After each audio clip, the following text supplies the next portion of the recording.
नमस्कार दोस्तों, भजन भक्ति चैनल में आपका स्वागत है।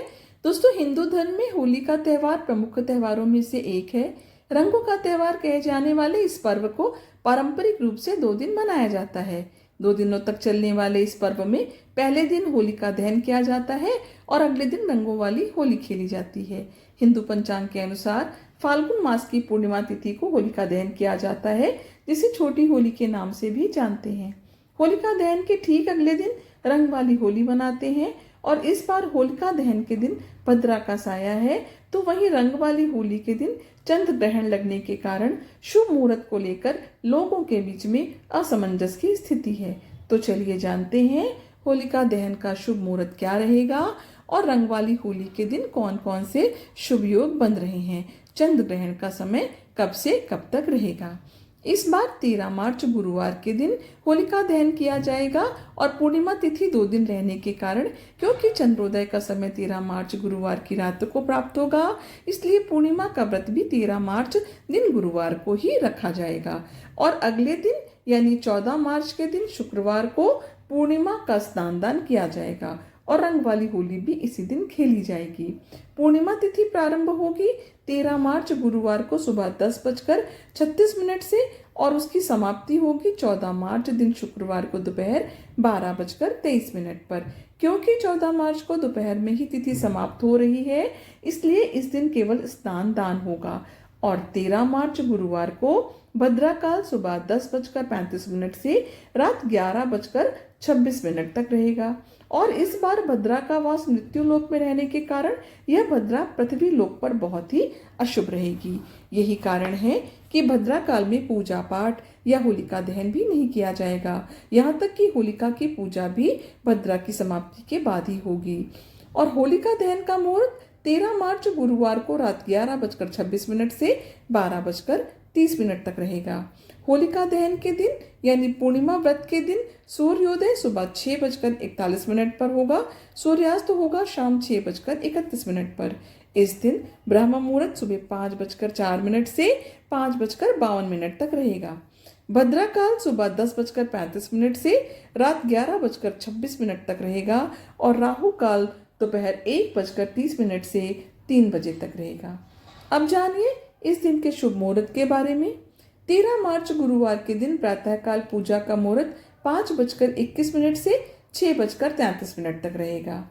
यहाँ पर हम इस बात का ध्यान रखना होगा कि इस दिन भद्रा लगने से पहले जो भी पूजा पाठ इत्यादि है वो आप कर लीजिएगा।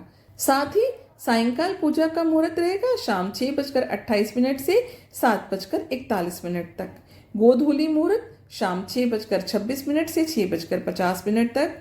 चंद्रोदय होगा शाम 5:54 पर। बहुत से लोग शाम को चंद्रोदय होने पर व्रत खोल लेते हैं, लेकिन इस बार क्योंकि भद्रा भी लग रही है और भद्रा के समय शाम की पूजा करना या फिर व्रत खोलना अच्छा नहीं माना जाता, बहुत से लोग इसे अशुभ मानते हैं, तो ऐसे लोग भद्रा काल की समाप्ति के बाद व्रत खोल सकते हैं। और जहाँ पर भी होलिका जलाई जाती है वहाँ पर पहले होलिका की पूजन सामग्री अर्पित की जाती है। होलिका दहन से पहले बरगुल्ले या बताशे आदि अर्पित किए जाते हैं, अबीर गुलाल अर्पित किया जाता है। वैसे तो भद्रा काल की समाप्ति के बाद ही होलिका की पूजा करनी चाहिए। अगर आपके लिए बहुत ज़्यादा ज़रूरी हो तो भद्रा लगने से पहले आप गुरुवार को सुबह सुबह ही होलिका की पूजा कर सकते हैं, फिर रात को शुभ मुहूर्त में होलिका दहन कर सकते हैं। और 14 मार्च शुक्रवार यानी रंग वाली होली के दिन जिस दिन पूर्णिमा का स्नान दान रहेगा, उस दिन प्रातः काल पूजा का मुहूर्त सुबह 5:20 से 6:32 तक रहेगा। इस समय आप स्नान भी कर सकते हैं। और अभिजीत मुहूर्त दोपहर 12 बजे से 12:59 तक रहेगा। राहु काल सुबह 10:30 से दोपहर 12 बजे तक रहेगा। होलिका पूजन के समय सभी को 1 लोटा जल, कुमकुम, अक्षत, गंध, पुष्प, कच्चा सूत, साबुत हल्दी, मूंग, बताशे, गुलाल और नारियल से पूजन करना चाहिए। सूर्यास्त के बाद जो भी शुभ मुहूर्त होता है उस शुभ मुहूर्त में होलिका में अग्नि प्रज्वलित कर दी जाती है और होलिका में अग्नि प्रज्वलित करने से पहले, होलिका दहन करने से पहले होलिका की पूजा की जाती है। जो होलिका रखी जाती है उसके चारों ओर कच्चे सूत को 5 या 7 बार परिक्रमा करते हुए लपेटा जाता है।